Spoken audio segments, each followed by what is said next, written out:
ಓಂ ನಮೋ ಗುರುಭ್ಯೋ ನಮಃ. ಓಂ ಸೋಂ ಸೋಮೇಶ್ವರಾಯ ನಮಃ. ನಮಸ್ಕಾರ. ಇವತ್ತು ಗಜಕೇಸರಿ ಯೋಗ ಯಾವ ರೀತಿ ಉಂಟಾಗುತ್ತೆ ಅದನ್ನು ನಾನು ತಿಳಿಸ್ಕೊಡ್ತಾ ಇದ್ದೀನಿ. ಗಜಕೇಸರಿ ಯೋಗ ಇರೋರು ಏನು ಮಾಡ್ತಾರೆ ಅಂತಂದರೆ, ತುಂಬ ಸಾಧನೆ ಮಾಡಬೇಕು, ನಾನು ದೊಡ್ಡ ಮಟ್ಟಕ್ಕೆ ರೀಚ್ ಆಗಬೇಕು ಅಂತ ತುಂಬ ಪ್ರಯತ್ನ ಪಡ್ತಾರೆ. ತುಂಬ ಪ್ರಯತ್ನ ಪಟ್ಟಷ್ಟು ಅವರು ಕೆಳಗಡೆ ಬೀಳ್ತಾ ಇರ್ತಾರೆ. ಬೇರೆಯವರಿಂದ ಅವಮಾನಕ್ಕೆ ಈಡಾಗ್ತಾರೆ. ಬೇರೆಯವರು ಒಂದು ತುತ್ತು ಊಟಕ್ಕೆ ಹಾಕೋದಕ್ಕೂ ಅವ್ರಿಗೆ ಹಿಂದೆ ಮುಂದೆ ನೋಡ್ತಾರೆ. ಅಯ್ಯೋ ಇವ್ನು ಯಾಕೆ ಬಂದ ನಮ್ಮ ಮನೆಗೆ, ಇವ್ರಿಗೆ ಬೇರೆ ಅಡುಗೆ ಮಾಡಿಕ್ಬೇಕಾ ನಾವು ಅನ್ನೋ ಒಂದು ಪ್ರಮಾಣದಲ್ಲಿ ಕೀಳರ ಮೇಲೆ ನೋಡ್ತಾರೆ ಅವ್ರನ್ನ. ಅಂದರೆ ಅವ್ರ ಮನೆತನ ಮಿಡ್ಲ್ ಕ್ಲಾಸ್ ಫ್ಯಾಮಿಲಿನೇ ಆಗಿರುತ್ತೆ. ಅಂಥ ಊಟಕ್ಕೆ ತೊಂದರೆ ಇಲ್ಲದೆ ಇರೋ ರೀತಿ ತೊಂದರೆ ಏನಿರಲ್ಲ. ಆದ್ರೂ ಅವರು ಸಾಧನೆಗೋಸ್ಕರ ಒಂದು ಕೆಲಸ ಬಿಟ್ಟು ಇನ್ನೊಂದು ಕೆಲಸ, ಇನ್ನೊಂದು ಕೆಲಸ ಬಿಟ್ಟು ಇನ್ನೊಂದು ಕೆಲಸ ಅಂತ ಅಲಿತಾ ಇರ್ತಾರೆ. ನಾವು ಒಂದು ದೊಡ್ಡ ಮಟ್ಟಕ್ಕೆ ರೀಚ್ ಆಗಬೇಕು ಅನ್ನೋದೇ ಅವ್ರಿಗೆ ಗುರಿ ಇರುತ್ತೆ. ಎಲ್ಲ ಕಡೆಯಲ್ಲೂ ಕೆಲಸದಿಂದ ತುಂಬ ಕಷ್ಟಕ್ಕೆ ಈಡಾಗ್ತಾರೆ, ಅವಮಾನ ಎದುರಿಸ್ತಾರೆ. ಆಮೇಲೆ ನಿಮಗೆ ಯೋಗಗಳು ಬರುತ್ತೆ. ತುಂಬ ಸಂಕಟ ನೋವು ಅನುಭವಿಸಿದ ಮೇಲೇ ನೀವು ದೊಡ್ಡ ಮಟ್ಟಕ್ಕೆ ರೀಚ್ ಆಗೋದು.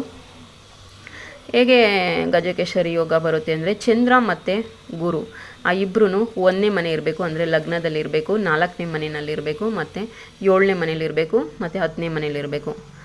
ಅದರಲ್ಲೂ ಮೀನ ಲಗ್ನದಲ್ಲಿ ಹುಟ್ಟಿರೋರಿಗೆ, ಸಿಂಹ ಲಗ್ನದಲ್ಲಿ ಹುಟ್ಟಿರೋರಿಗೆ, ವೃಶ್ಚಿಕ ಲಗ್ನದಲ್ಲಿ ಹುಟ್ಟಿರೋರಿಗೆ, ಮೇಷ ಲಗ್ನದಲ್ಲಿ ಹುಟ್ಟಿರೋರಿಗೆ, ಕರ್ಕಟಕ ಲಗ್ನದಲ್ಲಿ ಹುಟ್ಟಿ ಈ ಮನೆಗಳಲ್ಲಿ ಏನಾದ್ರು ಇತ್ತು ಅಂದರೆ ತುಂಬ ಟಾಪ್ ಲೆವೆಲ್ಗೆ ನೀವು ರೀಚ್ ಆಗ್ತೀರಾ. ಮತ್ತು ಎಷ್ಟು ಗ್ರಹಗಳು ಎಷ್ಟು ಡಿಗ್ರಿಲಿದ್ದಾವೆ ನೋಡ್ಕೊಳ್ಳಿ, ಮತ್ತು ಉಚ್ಚ ಸ್ಥಾನದಲ್ಲಿ ಇದೆಯಾ ನೀಚ ಸ್ಥಾನದಲ್ಲಿ ಇದೆಯಾ ನೋಡ್ಕೊಳ್ಳಿ. ನೀವು ತುಂಬ ಟಾಪ್ ಲೆವೆಲ್ಗೆ ರೀಚ್ ಆಗ್ತೀರಾ ಈ ಯೋಗ ನಿಮಗೇನಾದ್ರು ಇತ್ತು ಅಂದರೆ. ಇನ್ನು ಬೇರೆ ಲಗ್ನದಲ್ಲಿ ಹುಟ್ಟಿದ್ರೆ ಸ್ವಲ್ಪ ಸಣ್ಣ ಪ್ರಮಾಣದಲ್ಲಿ ನೀವು ದೊಡ್ಡ ಮಟ್ಟಿಗೆ ಬೆಳಿತೀರಾ. ಈ ಯೋಗ ನಿಮಗೆ ತುಂಬ ಸಂಕಟ ನೋವು ದುಃಖ ಎಲ್ಲ ಕೊಡುತ್ತೆ. ನಿಮಗೆ ಒಂದು ಊಟ ಹಾಕೋದಕ್ಕೂ ಜಲಸಿ ಹೊಟ್ಟೆ ಉರಿ ಪಡ್ತಾರೆ. ಅಯ್ಯೋ ಇದು ಯಾಕೆ ಬತ್ತು ನಮ್ಮ ಮನೆಗೆ, ಇವ್ರಿಗೆ ಬೇರೆ ಬೇಯಿಸಾಕ್ಬೇಕಾ, ಇವ್ರಿಗೆ ಬೇರೆ ಇಷ್ಟೊಂದು ಇವ್ರು ಬೇರೆ ಸೇವೆ ಮಾಡಬೇಕಾ, ಬೇಕಿಲ್ಲದೆ ಹೋದವಕ್ಕೆ ಅನ್ನೋ ಒಂದು ಕೆಟ್ಟ ರೀತಿಲಿ ನಿಮಗೆ ಅವಮಾನ ಮಾಡ್ತಾರೆ ಒಂದು ಊಟದ ವಿಷಯದಲ್ಲೂ. ಮತ್ತು ನಿಮಗೆ ಬಂದ್ಬಿಟ್ಟು ನೀವೇ ಅನ್ಕೋತೀರಾ, ನಂದು ಒಂದು ಜನ್ಮನ, ನಂದು ಒಂದು ಜೀವನನ ಅಂತ ನೀವೇ ನಿಮ್ಮನ್ನು ಹೀಯಾಳಿಸ್ಕೋತೀರಾ. ನಿಮಗೆ ನೀವೇ ನೋವು ಪಡ್ಕೋತೀರಾ. ಭಯ ಪಡಬೇಡಿ, ದೇವ್ರು ನಿಮ್ಮ ಕಡೆ ಒಳ್ಳೇದು ಮಾಡೇ ಮಾಡ್ತಾರೆ. ಒಳ್ಳೆ ಸಮಯಕ್ಕೆ ವೆಯ್ಟ್ ಮಾಡಿ. ದಸ ಬಂದಾಗ ನಿಮಗೆ ಒಳ್ಳೆಯದಾಗುತ್ತೆ. ದಸದಲ್ಲಿ ನಿಮಗೆ 10ನೇ ಮನೆ ನಡೀತಾ ಇರಬೇಕು. 10, 6, 11 ಬಂದರೆ ನೀವು ತುಂಬ ಟಾಪ್ ಲೆವೆಲ್ಗೆ ರೀಚ್ ಆಯ್ತೀರಾ, ಒಳ್ಳೆ ದುಡ್ಡು ಮಾಡ್ತೀರಾ. ಮತ್ತು ನಿಮಗೆ ಶತ್ರುಗಳು ನಾಶ ಆಗ್ತಾರೆ, ನಿಮ್ಮ ಶತ್ರುಗಳು ನಾಶ ಆಗ್ತಾರೆ.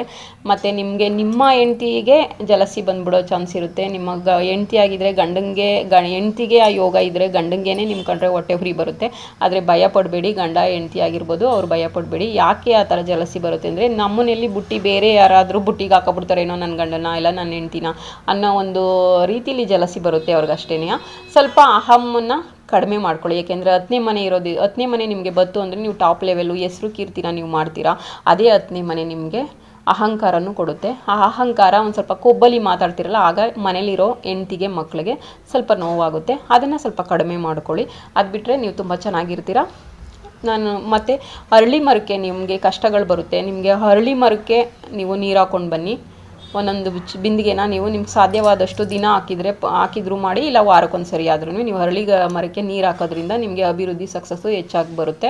ಮತ್ತು ಜಪ ಹೇಳ್ತೀನಿ, ನಿಮ್ಮ ಸಂಕಷ್ಟದಿಂದ ಪಾರಾಗಬೇಕು. ಮತ್ತು ಬರೋ ದಸ ತನಕ ನಿಮಗೆ ಒಳ್ಳೇದಾಗಬೇಕಲ್ವ, ತುಂಬ ಕಷ್ಟ ನೋವು ಪಡ್ತಾ ಇರ್ತೀರ.